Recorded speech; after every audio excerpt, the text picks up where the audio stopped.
Dr. Venkatrao sir, Chairperson WIPS, former Vice Chancellor and National Law School, Bangalore, Director sir, faculty members, and our dear students. It's a very great honor for me to welcome Dr. Venkatrao sir.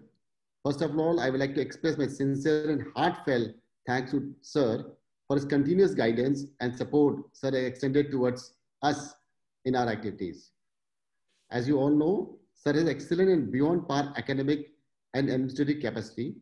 While leading National Law School to greater heights as his Vice Chancellor, sir also continues his academic contributions and was recognized through various prestigious awards, including Professor N.R. Madhav Menon Best Law Teacher Award in 2018 and the Attorney General K. Prasaran Award in recognition of his outstanding scholarship in legal education by Capital Foundation Society in 2019.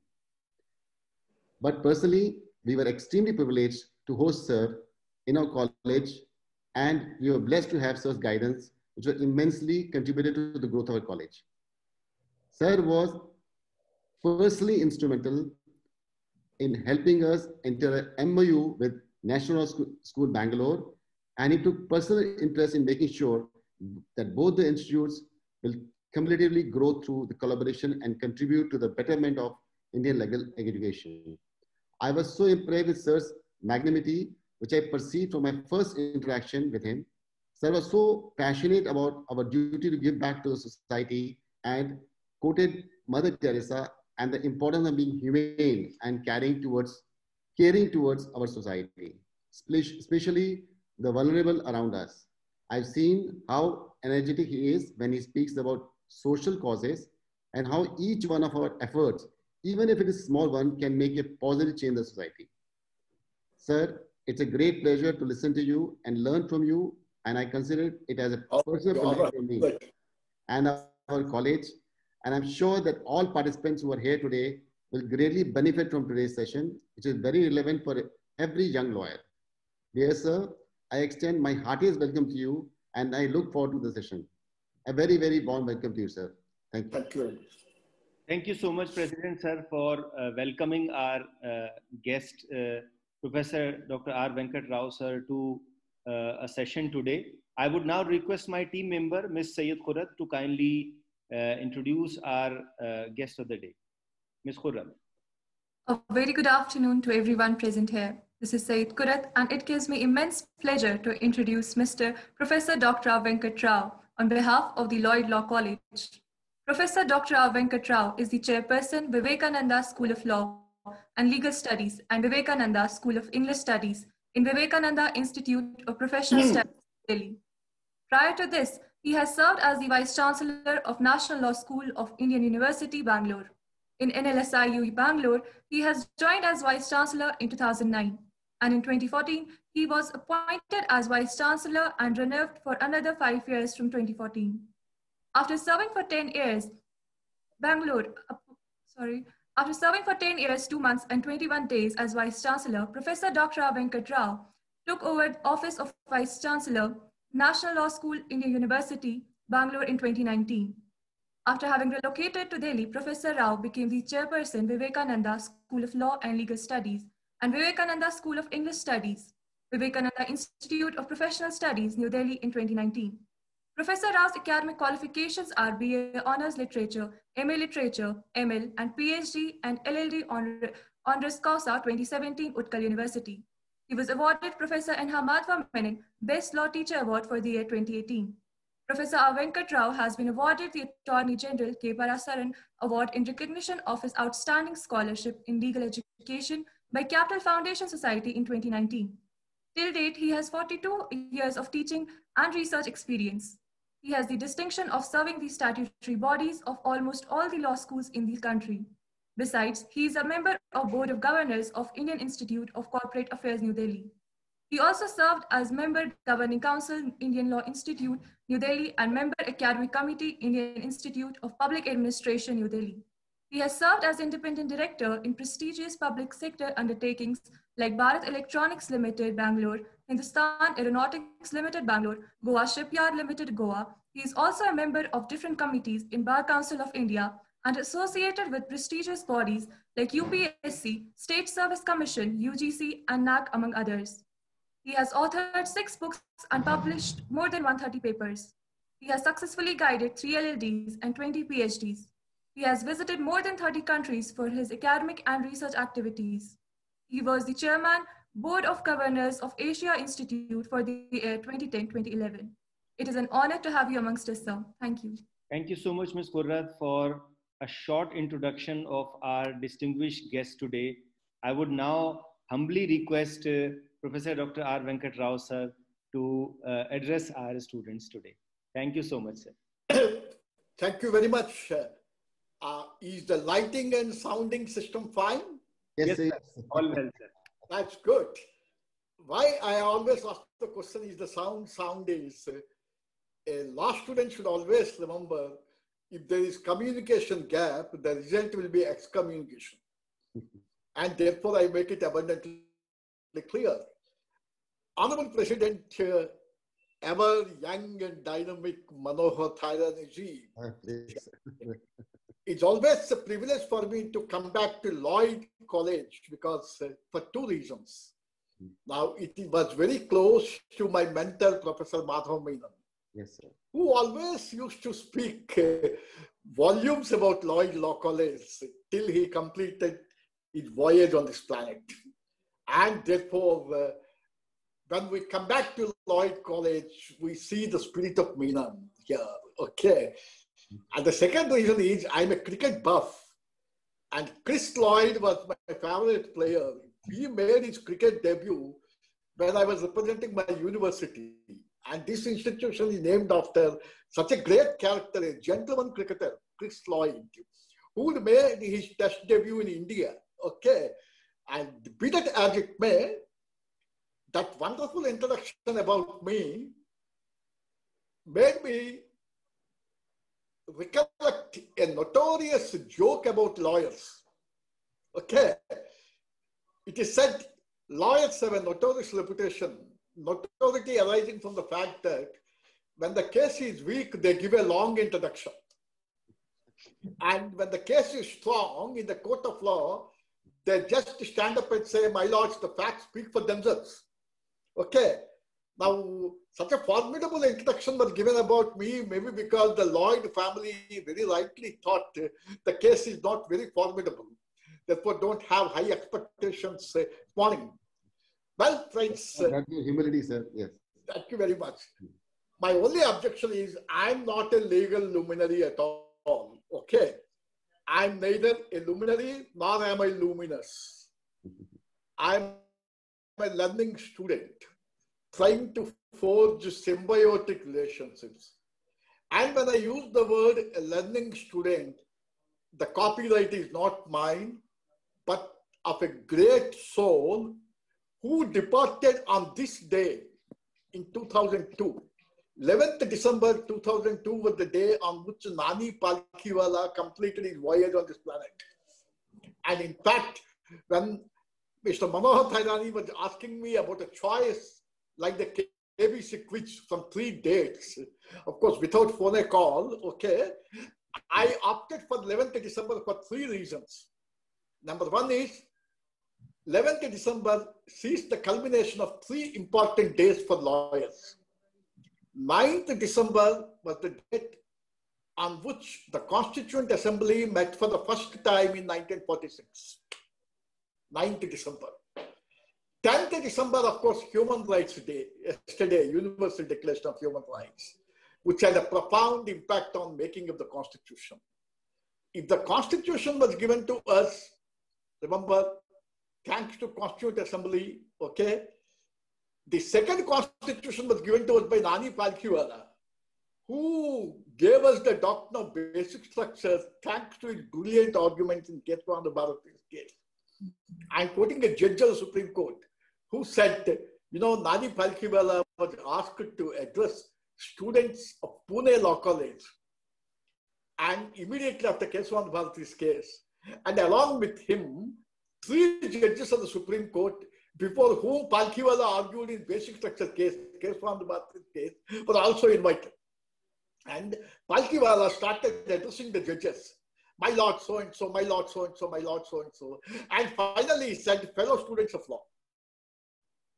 Immediately one of the judges said, what Nani? Palkhiwala used to be endearingly called Nani. Nani, you are calling students fellow students.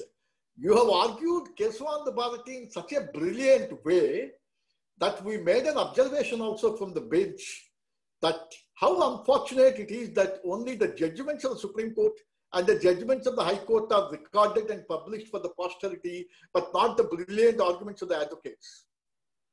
And by the arguments of advocates not being recorded, how much are we missing? A Daftari arguing in the court, a Shatlawan arguing in the court, a Palkhiwala arguing in the court, today a Nariman arguing in the court, today, okay, Sholi Sharabji arguing in the court. How much are we missing? Therefore, the judges were saying, we look forward to that day when not only the judgments are preserved, but even the arguments of the advocates are also preserved. But coming back to the point, the judges said, Nani, you argued so brilliantly that you were, but today you are calling students fellow students. You know what Nani Palkhiwala said? Yes, my lord.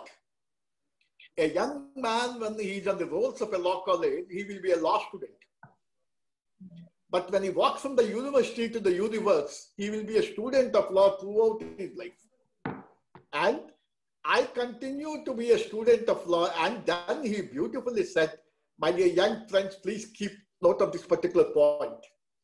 Even today, I'm quoting Palkhiwala. He said, sir, when I have a matter to argue, you know, Palkhiwala was such a brilliant advocate that he used to take up cases for argument even in trial courts, even after becoming such an eminent advocate. Most of the advocates, they don't do that.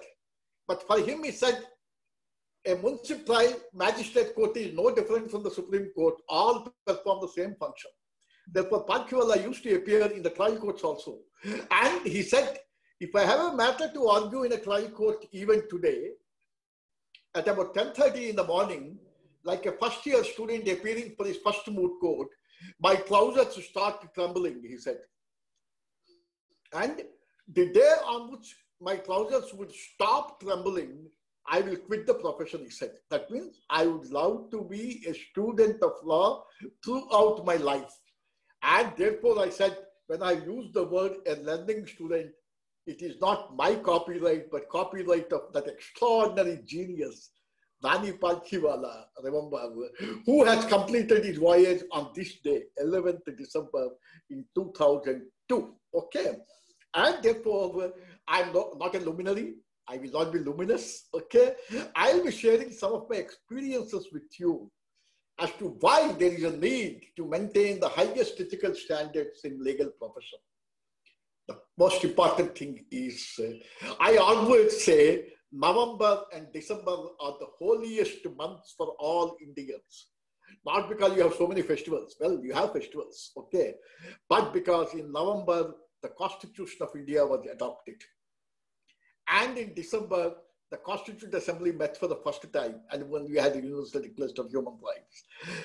When I say the Constitution of India was adopted, please also remember, legal profession is the only profession to find a place in the Constitution of India. Look at 395 articles and 12 schedules. You don't find any mention about the medical profession. You don't find any mention about engineers. You don't find any mention about politicians. You don't find any mention about the so-called software engineers. But Article 22, Clause 1 uses the word to be defended by a legal practitioner of your choice. That means how privileged you are that you are going to join a profession which is constitutionally ordained. But when I say it is constitutionally ordained, in fact, this year, when the Constitution Day was being observed, Government of India said, we celebrate it as the Kartavya Divas, or the day on which duties should be remembered. And one of the fundamental duties of the Constitution, I carry the card always with me, with fundamental duties on one side and the preamble on the one side. And young friends, please also remember my honest confession.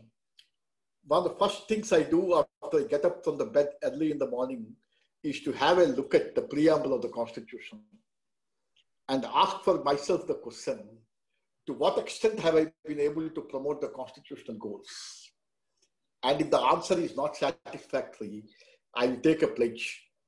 Tomorrow morning, when I again have a look at the preamble, the answer should be more satisfactory or less unsatisfactory. That means preamble should be your constant companion.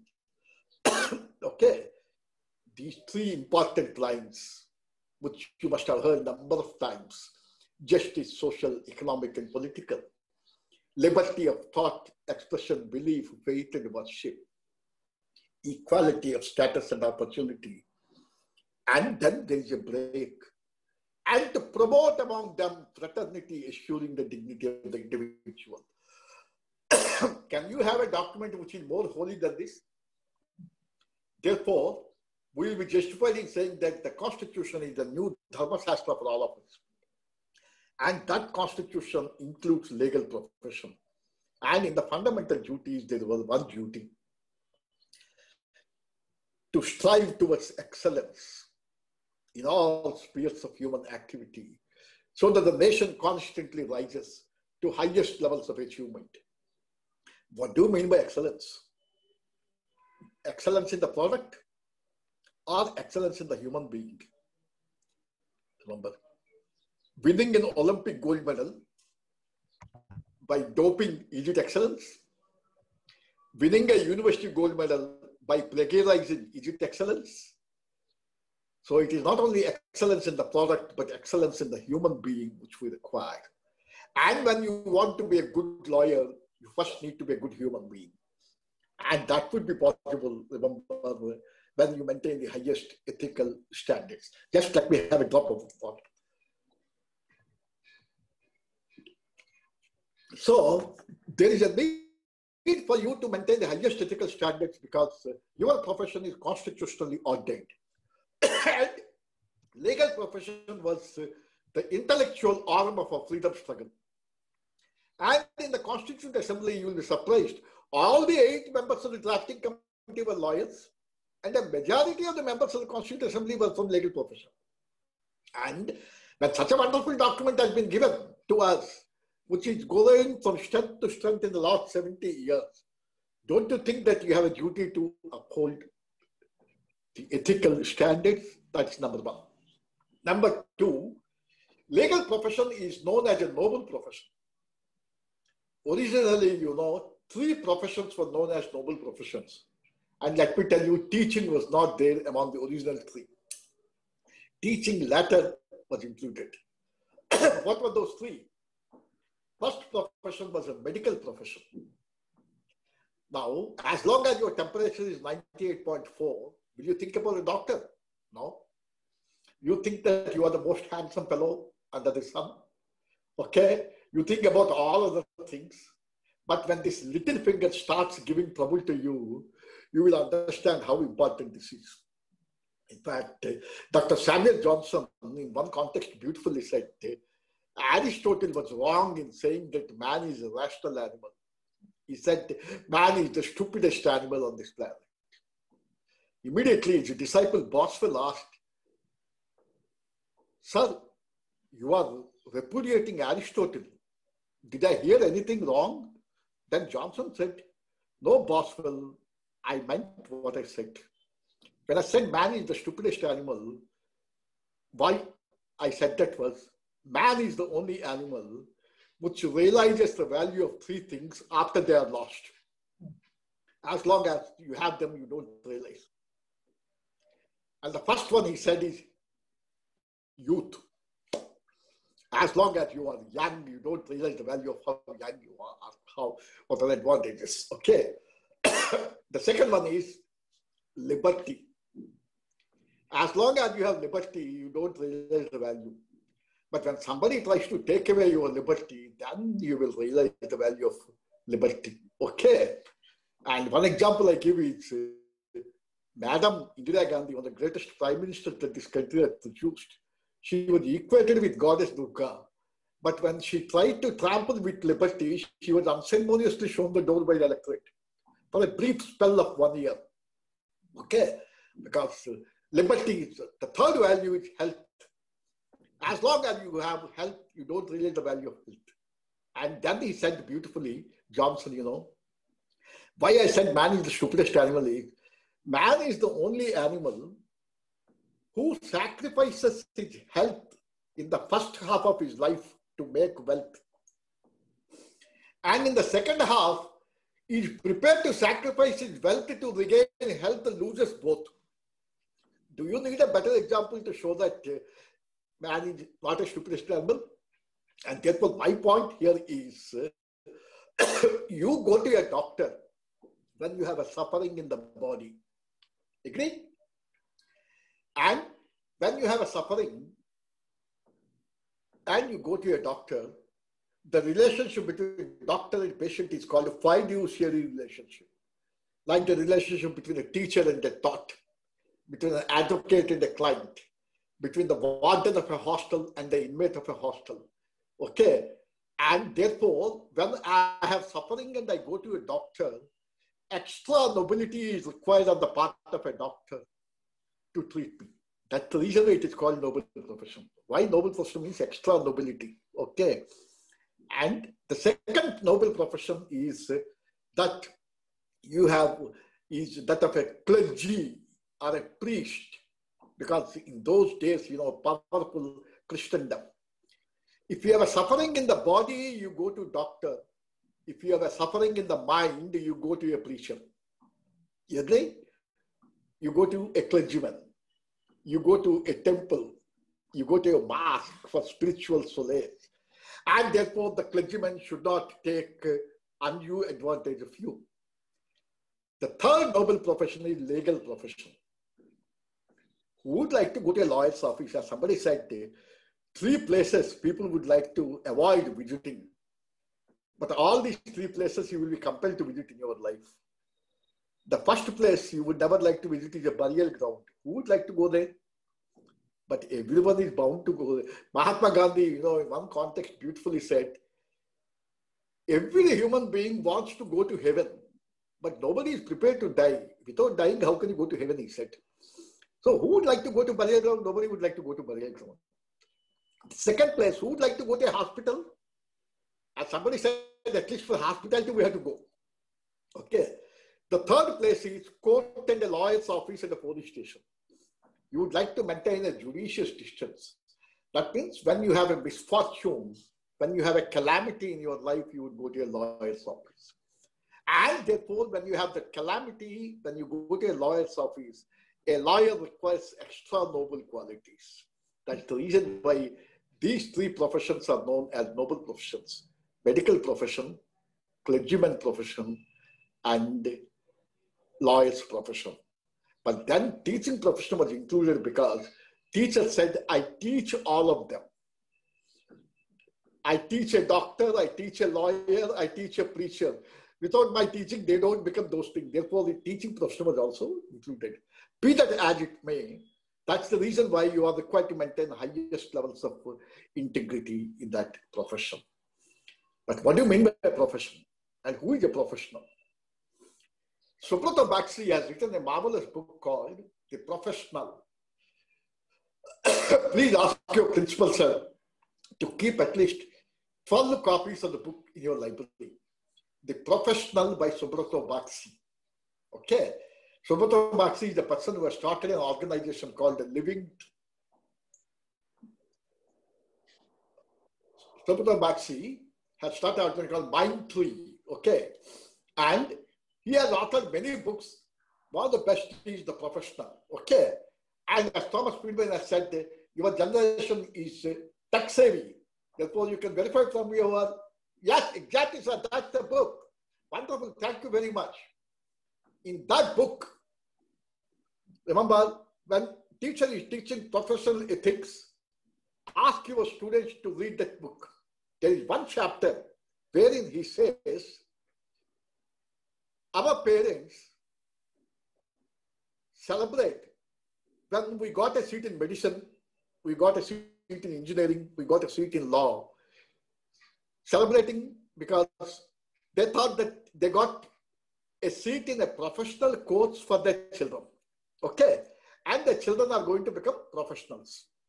Subrata Bakshi beautifully says, a doctor, an engineer, a lawyer, they are not professionals. They are only professionally qualified. How beautifully puts it. You may have an MBBS degree, you may have a BTech degree, you may have an LLB degree. You are professionally qualified. And for a professionally qualified person to become a professional, two qualities are required. In that book, he says, what are those two qualities? Who adds integrity to whatever he does? The first quality. Who adds integrity to whatever he does? In that book, he says, without basic honesty and fundamental ethics, nobody, however brilliant he is, can be called a professional. You may be brilliant, but you are not a professional. You will become a professional only when you add integrity to whatever you do. And when you are remembered by posterity for right reasons, people will be remembered by posterity for many reasons. But he says, you must leave your footprints in the sands of time. And in that book, beautifully, that was a book that was published in the year 2009. And at that time, Subrata Bakshi was living in Bangalore. Okay. And after defining a professional, he asked a very interesting question. Who is the greatest professional in the city of Bangalore? Okay. And he takes the examples of whom? Asif Premji, Anna Narayanamurthy, Dr. Devi Shetty, and finally he says Nandan Nilekani. Okay. Then the director of Indian Institute of Sciences. And he says none of them is a professional in my opinion. And according to me, he says the greatest professional in Bangalore was an auto driver. See, it doesn't mean the others not, but in my opinion, he is the greatest professional. Why? He says he has two qualities. You know what the auto driver used to do? I'm quoting from the book, nothing original for me. Okay. What the auto driver used to do, he used to ply his auto to make his living, like any one of us do, for our livelihood.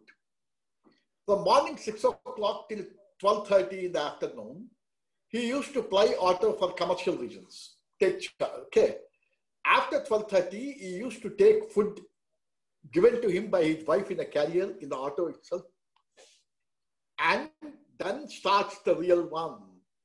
At 1:30 in the afternoon, he used to drive his auto to government hospitals, mortuaries. A mortuary is a place where dead bodies are kept. And this auto driver found that poor people, because they did not have money to take the dead bodies of their departed ones, they were waiting in the queue for the government vehicle. And sometimes it used to take 5 days, 6 days for their natural turn to come because vehicles were limited. Then the auto driver said, I will take the dead body free of cost daily. And daily he used to carry 2 dead bodies free of cost, remember, of the poor persons. For how many years he had been doing that? In 2009, he says, for 20 continuous years, without a break, he had been doing that. And including on Sundays. And beautifully, Bakshi says, there is no Sunday for sun god. The sun rises in the morning, even on Sundays. And all holidays were holy days for him, because the spelling of holiday and holy day is the same, he says.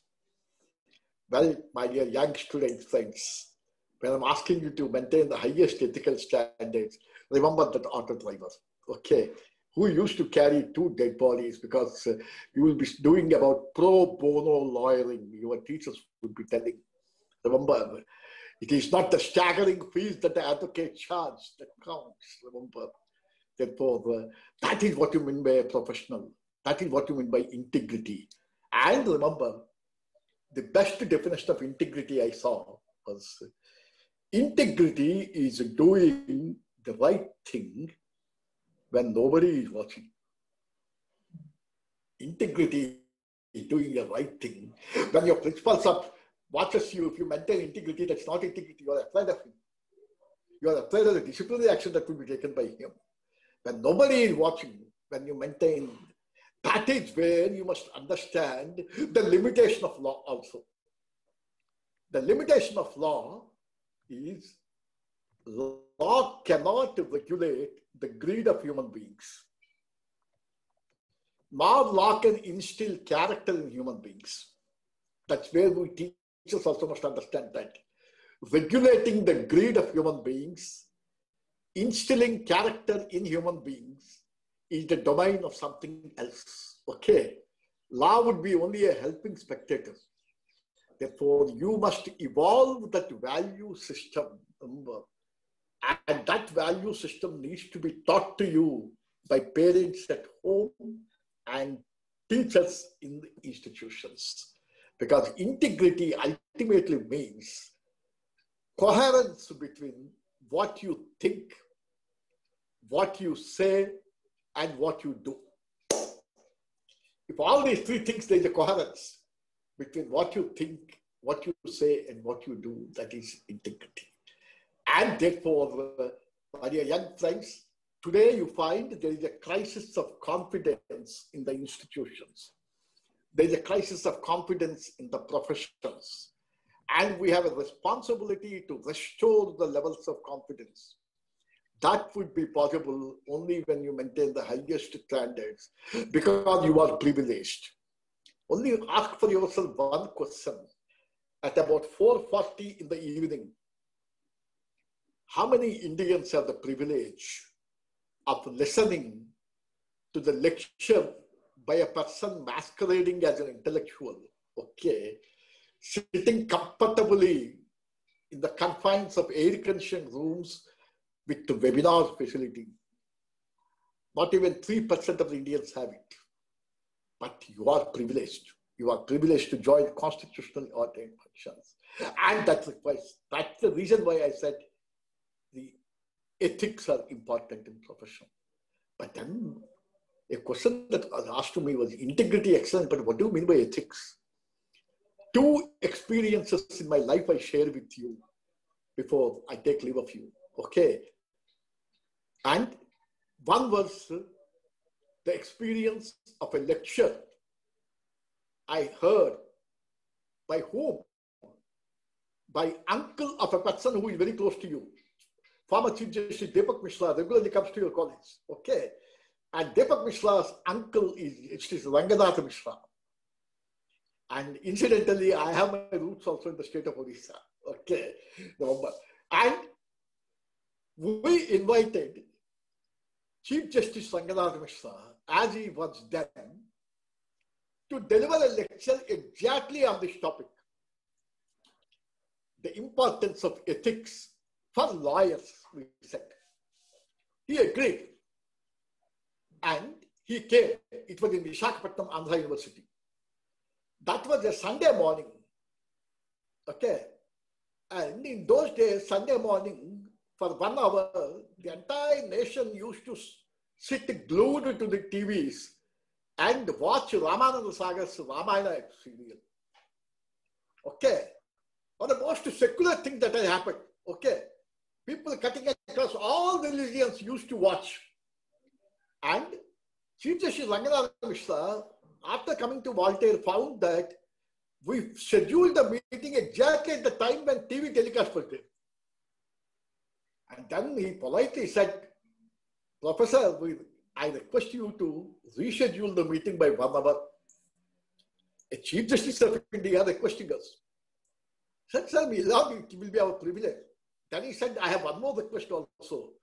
You have to arrange a TV for me. Chief Justice of India asking us to arrange a TV. We said, we will be arranging, sir. We arranged a TV for him. The lecture commenced at 11:30 in the morning to enable his lordship to have a cup of tea also after watching Ramayana. He came. And the first sentence, he said, my apologies to all of you for preventing you from watching Ramayana because you were preparing for this, making arrangements for this event. Therefore, there is a duty cast on me to tell you what happened in Ramayana. Instead of delivering the lecture, we were looking, what is this? We have asked him to speak on ethics in profession, and I'll tell you. Then we said, okay, sir. And that day, the episode was Sita Mata would be abducted by Ravana. And he beautifully said, Sita was tempted by golden deer. For a minute, only occasion when she was tempted. And Tulsidas wanted to tell us that where there is temptation, Rama will not be there. She may be his spouse, but if you are tempted, Rama is so virtuous. Therefore, it is symbolic, he said. And when Sita was abducted by Ravana, the human in Rama comes and starts shouting, Sita, Sita, you must have seen that episode. And suddenly, Rama finds an object on the floor, which perhaps Sita was wearing. And Sita was fighting with Rama, perhaps, hypothetically. And because Rama was in a disturbed state of mind, he could not conclusively say what was it. He calls his brother Lakshmana. Oh, my dear younger brother Lakshmana, you have been virtually cohabiting with us. See, abduction of Sita takes place in the last phase of this Aranyavas. Okay. And therefore, is it the bangle that your sister-in-law used to wear? Lakshman is one of the greatest characters in Ramayana. Lakshman and his mother. These are the characters of sacrifice, epitomes of sacrifice, you know, but not much is said about even the mother of Lakshman. Okay, Lakshman, I still remember Ranganath Mishra holding his hands like this. Like a dutiful brother, he looks at it. Without lifting his head, he says, my dear elder brother, I cannot say. And Ranganath Mishra beautifully said, he has a wonderful sense of humor. When you ask a question and somebody says, I cannot say, if you have power over him, you will beat him. Because you are angry, basically. If you don't have power, you start crying. Okay, that was it, isn't it?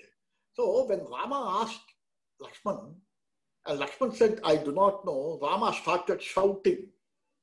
That was the only incident in Ramayana when Rama loses temper. Oh, Lakshman, now I have understood your real intentions.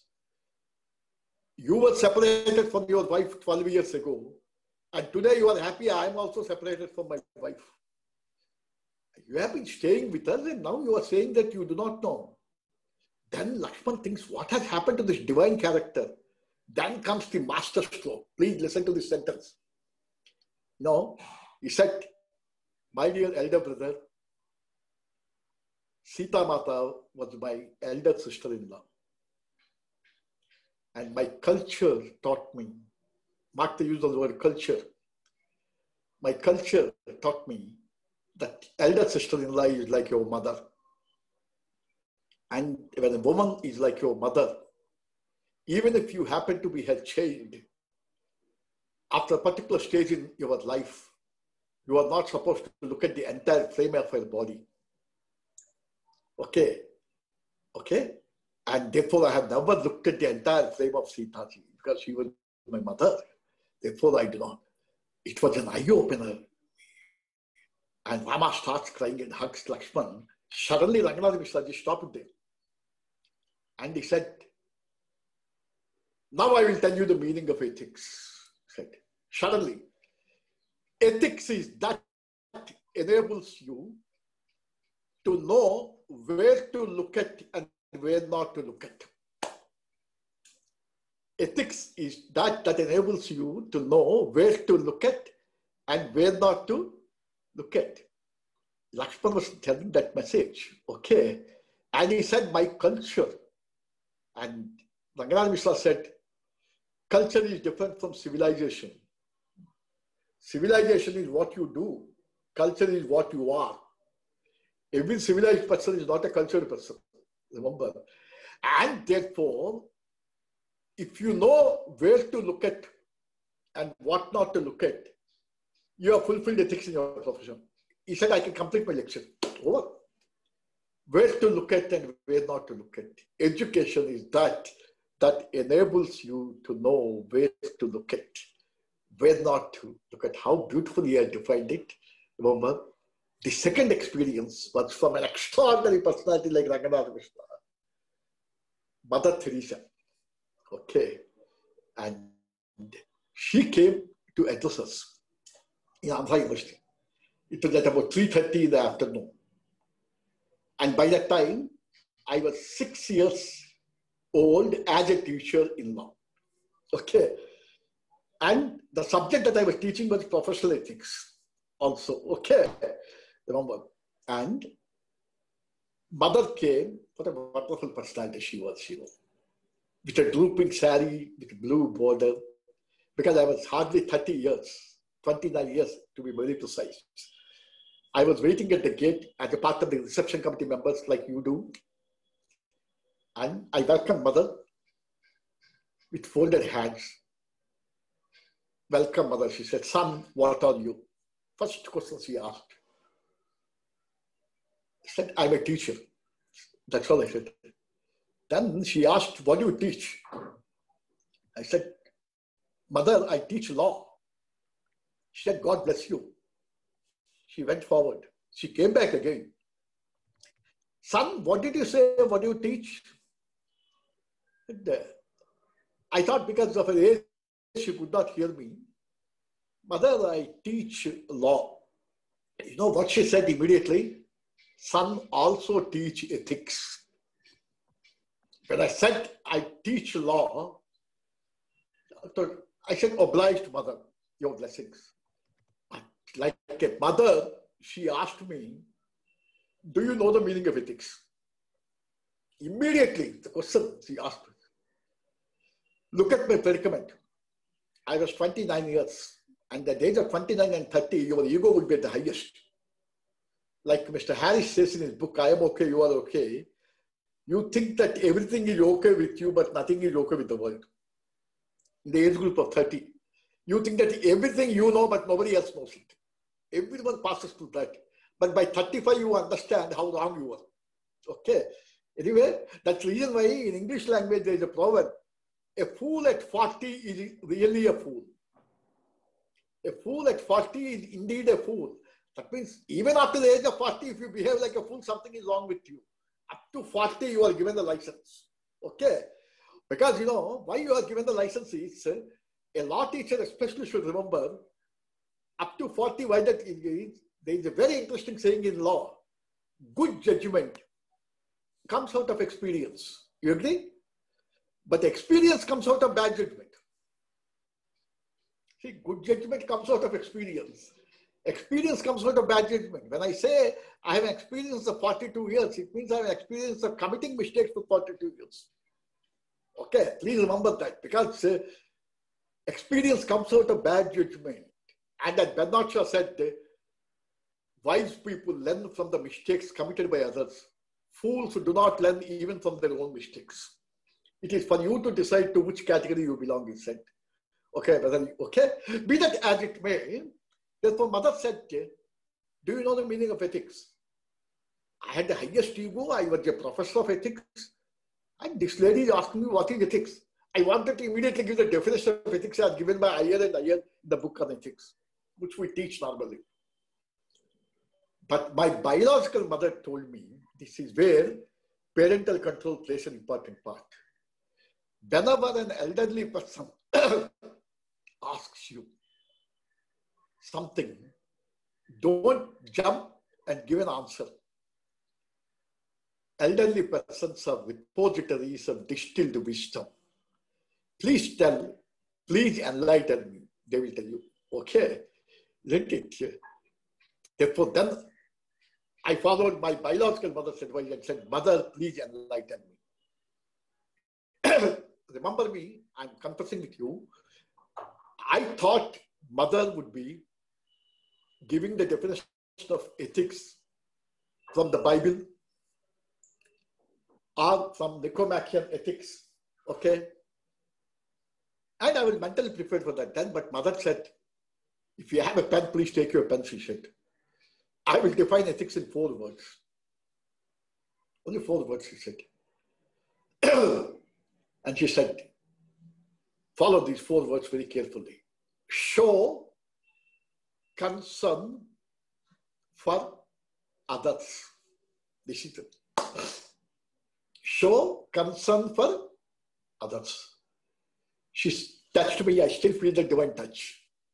She blessed me and went and delivered a masterly lecture. Out of that lecture, I remember 2 sentences which I'll share with you lest I forget. Okay. One sentence was, how can you love God whom you cannot see, when you cannot love human beings whom you see? How can you love God whom you cannot see when you cannot love human beings whom you see? What a wonderful definition. Just to supplement it with the statement of Vivekananda, who said, when he was asked a question by media people, you know, Swamiji was supposed to speak to Goddess Durga daily. Okay. And these media people asked a question, Swamiji, can you tell us how God looks like? You know what Vivekananda said? Is there any God? There is no God. Who said I'm speaking to God? No. But then he didn't stop. Now follow it very carefully. You will understand the meaning of ethics. Perfect human being is God. Imperfect God is human being. Perfect human being is God. And imperfect God is human being. And education is that bridges the distance between a human being and being human. Education is that bridges the distance between a human being and being human. The last sentence, all of you know. Education is the manifestation of perfection in human beings. Everywhere you see the quote, but this is the background. When Mother Teresa said, how can you love God whom you cannot see, when you cannot love human beings whom you see? When Vivekananda said, perfect human being is God and imperfect God is human being, and education is that bridges the distance. See the correlation? That's what you meant by ethical standards. Remember, you must be a perfect human being. So Mother said, show concern for others. The second sentence she used in that lecture, I still remember. Whatever you do, wherever you are, whatever be your profession, okay, only 2 things are required for you to be successful. Passion for what you do. Okay? And she didn't stop there. Compassion for whom you do. Passion for what you do and compassion for whom you do. What do you mean by pro bono lawyering? Nothing more than that. Compassion. Okay. So she defined show concern for others. She delivered that lecture. After that lecture, I went back to my room and looked at what did Mother mean by that. Immediately I realized that she said show concern for others. The first lesson she drove me was, look, young fellow, don't become an egoist, because all of us think that the world starts with us and ends with us. Because none of us is an angel here. Nobody is a Gautam Buddha, Martin Luther King, a prophet, a Mother Teresa. Okay, we're all ordinary human beings with qualities. Earth will be a wonderful place if we have enlightened self-interest. Okay. And therefore, Mother said, the world does not begin with you and end with you. There is somebody else beside you. And when you recognize that there is somebody else, you have to give him space. You have to give him adequate space. You have to give him just space. And giving adequate and just space is the other meaning of human rights, which we celebrated yesterday. What do you mean by justice? Remember, people say if you seek peace, cultivate justice. What do you mean by cultivating justice? Protecting dharma. Okay. So that was the second meaning of ethics, show concern for others. So Ranganatha Mishra's to know where to look at and where not to look at. The last experience, because you're all going to be advocates, and a Delhi-bound based advocate, either the High Court or the Supreme Court. One word about the Supreme Court before I take leave of you, because the clock is striking already 5 o'clock. And excessive dose of ethics would also be counterproductive. Okay, now, remember, young friends, how many of you have seen the Supreme Court building from the outside very carefully? Because what is it that is written at the entrance of the Supreme Court? When I asked this question even to some of the practicing lawyers in the Supreme Court, they jump and say, Satyameva Jayate, which is not, it may be true enough, but not enough of the truth. At the entrance of the Supreme Court are 4 famous words uttered by a female character in Mahabharata. I always say the first judge of India was a female judge. Therefore, don't complain that there is no adequate representation. Gandhari, she herself was the judge, because what she said is written at the entrance of the Supreme Court. Okay? And at the entrance of the Supreme Court, the 4 words that are written are the famous words uttered by Gandhari, and she tells her son Duryodhana. I'll just give you the background. Gandhari was a mother. And you know, Rabindranath Tagore long ago said, God created mother, maybe because he cannot be present everywhere. A mother always, of any organism, from unicellular amoeba to most developed mammal, mother is a mother. Adi Shankara said, you may have a wicked son, but you will never have a wicked mother. Okay. And like a mother, she wanted that her son should become emperor, should live forever. In Mahabharata, if you studied it, she wanted to anoint Duryodhana so that that fellow will become impregnable. And she asked him to come naked.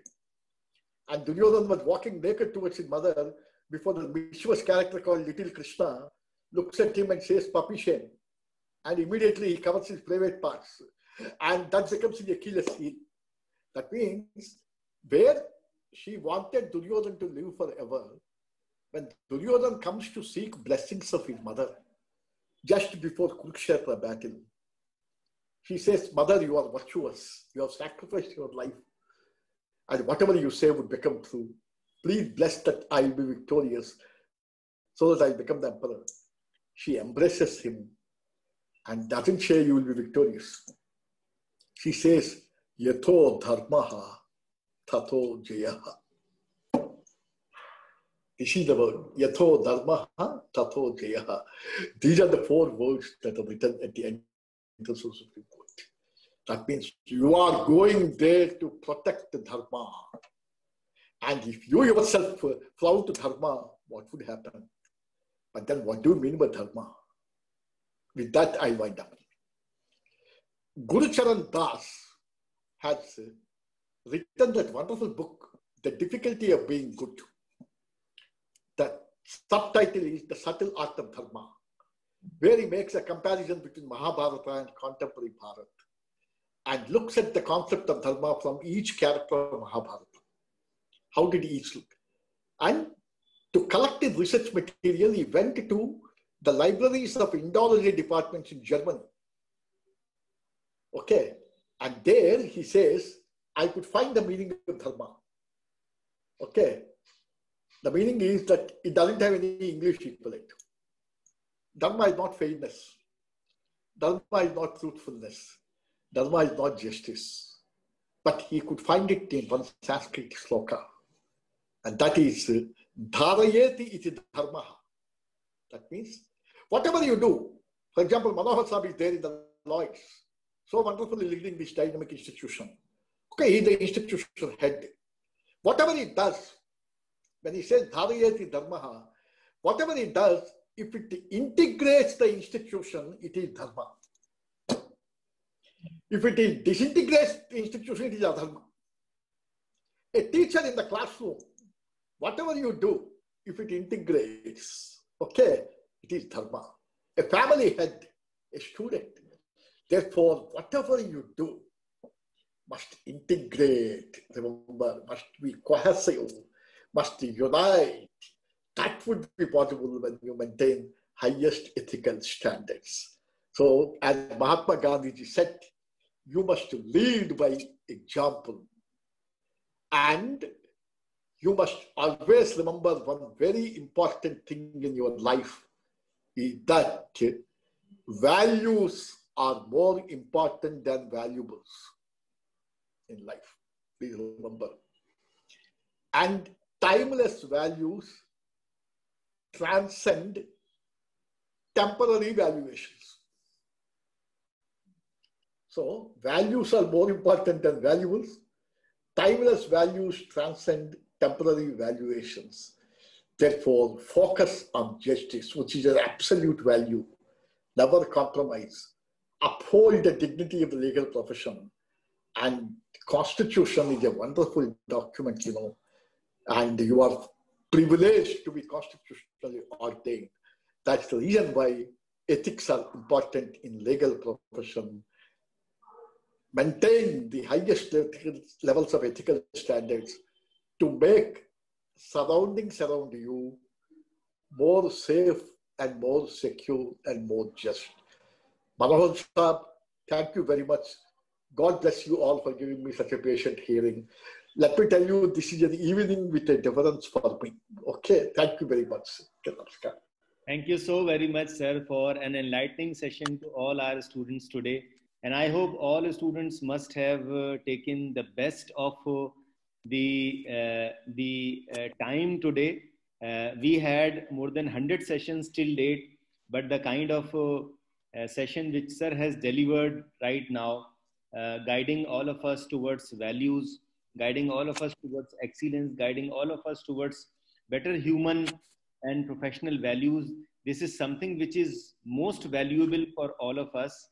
We are truly indebted to, from the core of our heart, and to Professor R. Venkat Rao sir for taking out time, guiding all of us, me as a teacher, me as a student, me as a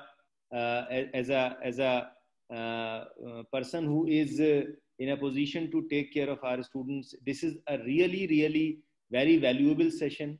And I hope this session is extremely valuable to all the students who are present over here. Thank you so very much, sir, for your guidance and your always loving all of us and taking out your time for all of us. Sir. My pleasure. Okay, thank you. Thank you so very much. With your permission, sir, we will end the session, sir. Yes.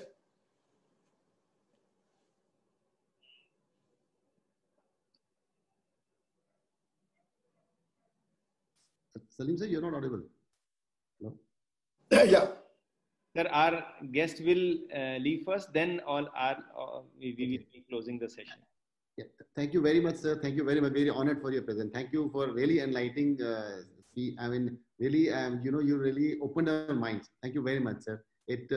Whatever words you said are really, you know, very experienced words, especially from when you quoted from Mother Teresa and Justice Mishra, sir. All practical and people who really will enlighten our students. Thank you once again very, very much.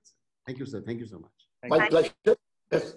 Thank you. Thank you for bringing out the human and putting it out there for us again. Thank you so much, sir. Bye. Okay, I can take leave of you. Thank you. Thank you. Thank you.